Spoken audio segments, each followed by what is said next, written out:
Bonsoir mon frère. Bonsoir mon frère. Quelles sont vos impressions par rapport au programme de 40 jours?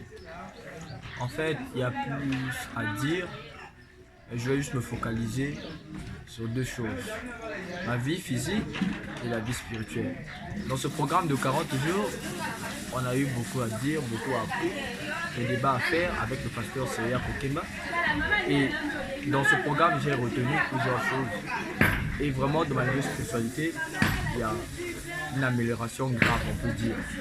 Il y avait des choses que je n'arrivais pas à voir, à écouter, à entendre, et plus que ça, vraiment Dieu m'a fait grâce. Aujourd'hui, j'ai maintenant la capacité de saisir plusieurs choses. Sur plusieurs choses, ma vie physique, on peut dire d'autres comportements que j'ai pu laisser grâce à ce programme-ci, et je me suis adapté vraiment à Dieu, on peut dire. Merci. J'ai appris que le présentation n'était pas vraiment comme le quotidien. Oui. Que peux-tu dire par là? Oui, l'alimentation était tellement dure pour moi, ou pour nous, je peux dire. Parce que dans ce programme de 40 jours, on ne prenait pas la nourriture, que ce soit le foufou, le manioc et autres. On était sûrement plus basé sur le lipton, des spaghettis, le pain et le riz. Donc c'était juste des choses qu'on a pris pendant ces 40 jours. Donc, avec la nourriture, on s'est séparés pendant ces 40 jours. C'était tellement dur pour nous, mais par la grâce de Dieu, on a pu surmonter tout ça. Merci. J'ai une dernière question. Si au retour de 40 jours, arrivé chez toi à la maison, ton père ou ta mère ou tes soeurs et frères te posent la question, qu'as-tu reçu après ces 40 jours ou pendant ces 40 jours? Que peux-tu dire?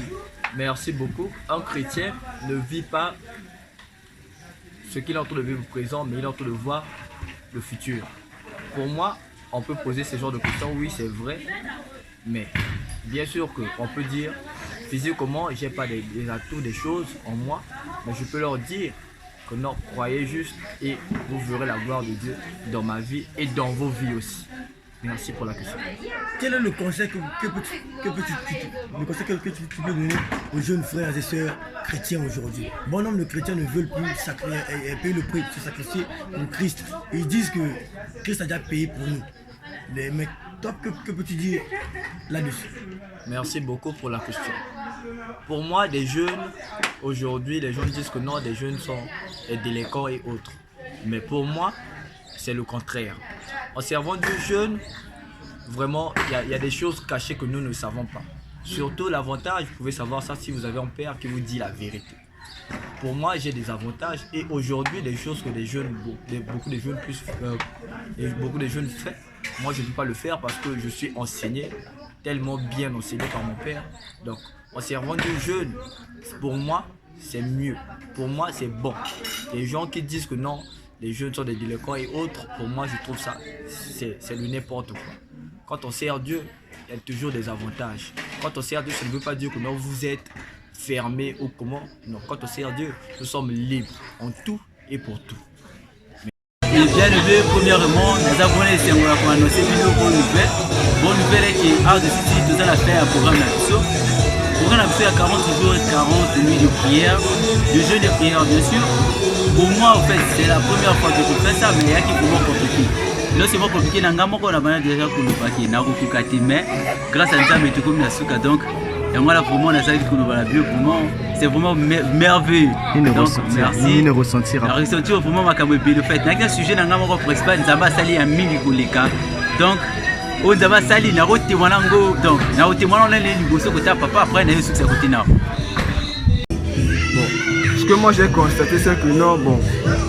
D'après lorsque nous étions dans le jeûne ou bien après le jeûne, il y avait un vent que non que vous faites dans nos vies. Dans nos vies on n'a jamais ressenti ce vent fait. Donc c'est un sentiment qui est, comment je vais dire, un sentiment qui est extraordinaire. Parce que c'est ma première fois, d'assister à un jeûne qui dure 40 jours, 40 minutes. De pouvoir se confisquer de la nourriture. Surtout moi, pour manger, se confisquer de la nourriture, c'est moi, c'est pas un truc qui est facile. Mais avec Dieu, j'ai pu au moins surmonter ça. Et là aujourd'hui, je suis le plus heureux. Je suis le plus heureux parce que j'ai écrit une histoire. Dans ma vie, j'ai écrit une histoire dont j'étais participant des 40 jours de prière Et je vais dire, ce que moi je vais dire que non, c'est tellement cool de servir Dieu, c'est tellement propre de servir Dieu, c'est tellement propre. Donc ce que moi je vais dire, c'est seulement ça. Ce que moi j'ai constaté, c'est vraiment ça. Mon pasteur, que pouvez-vous résumer les 40 jours que vous venez de passer à la cellule? Oui, les 40 jours, on a eu beaucoup de choses, beaucoup de réalités. C'était pas facile. D'abord, l'alimentation n'était pas l'alimentation que nous prenons d'habitude. L'alimentation, c'était une alimentation bien garnie. C'était compliqué. On ne mangeait pas le manioc ni la nourriture. On prenait que le pain et le lait, surtout le Lipton.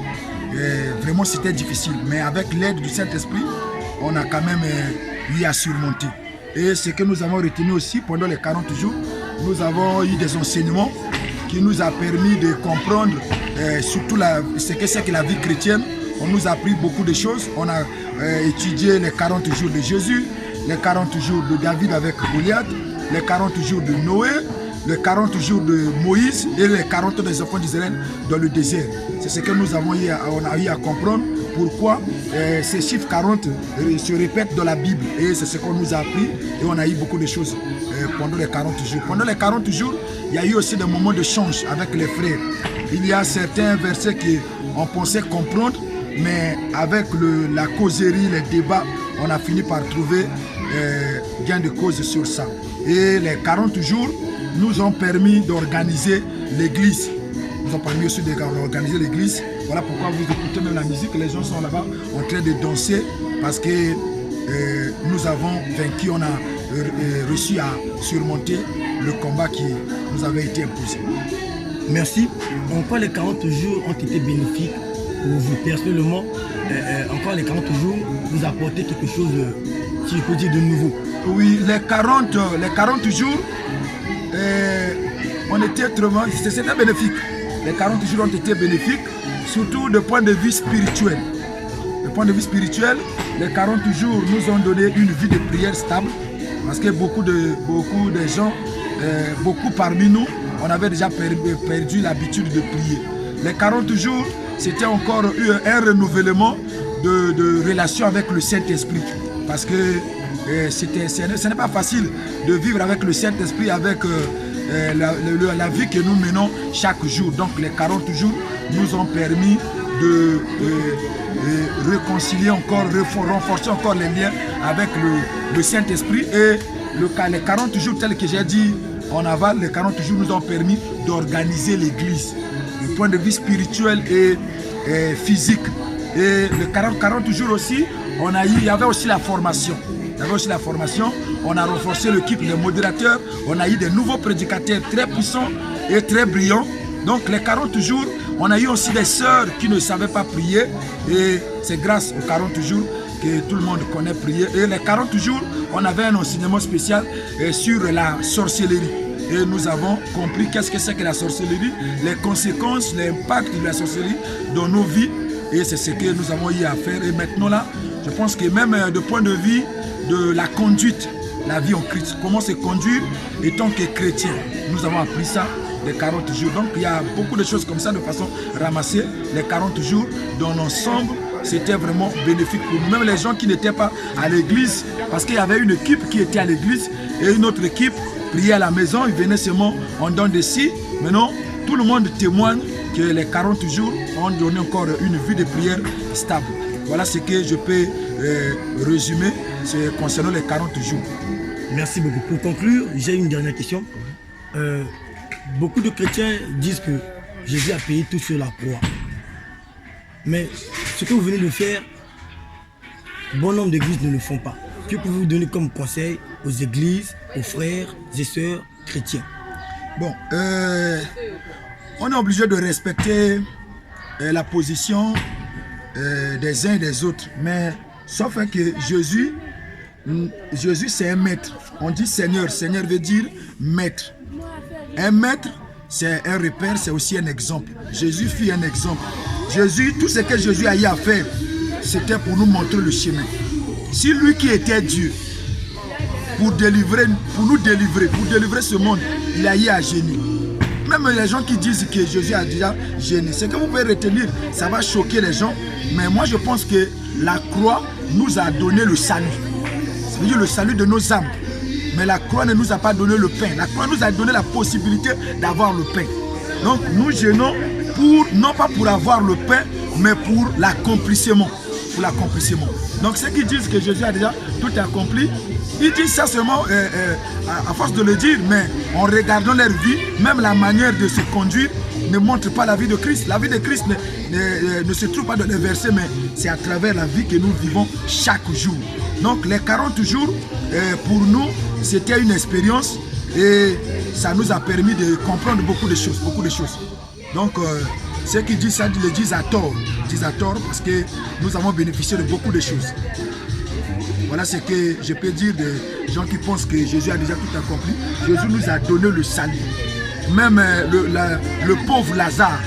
La Bible dit que le pauvre Lazare n'avait rien à manger. Mais quand il est mort, il est parti au paradis.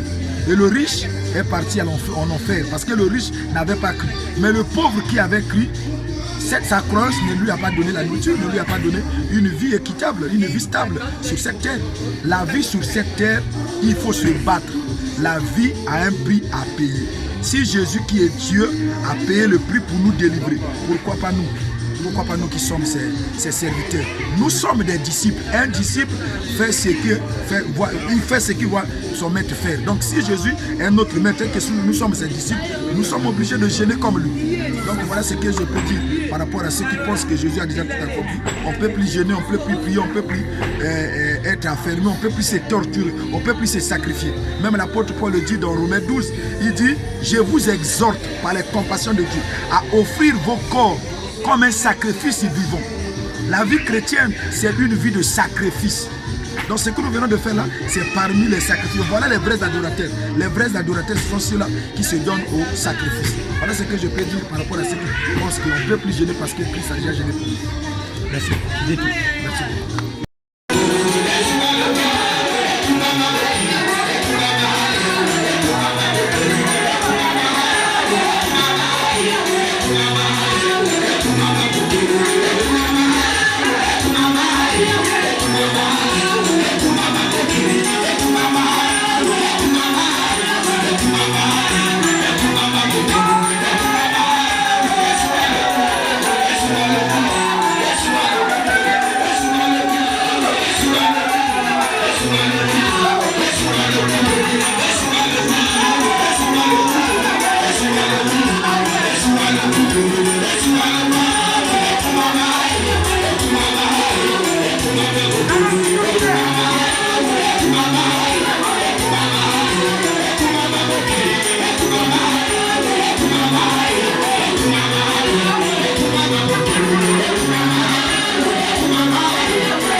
Black.